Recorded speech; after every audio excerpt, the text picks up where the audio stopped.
Hey guys, in this video, I'm going to show you how to edit a post inside the Reddit app on your mobile device. If you find this video helpful, please drop a like and subscribe.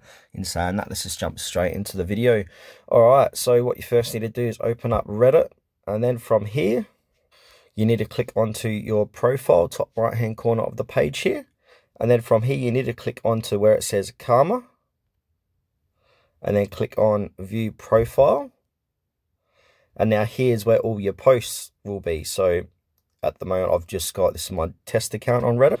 So now in order to edit the post here, say if I made a mistake, what I want to do is actually click onto the post I made like so. This has brought up the post I've made about the Dark Brett coin. So now if you made a mistake, from here, click on the three dots, top right hand corner of the page.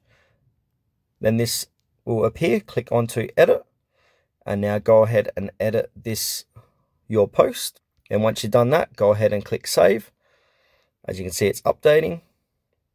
And then from there, you've successfully edited your Reddit post.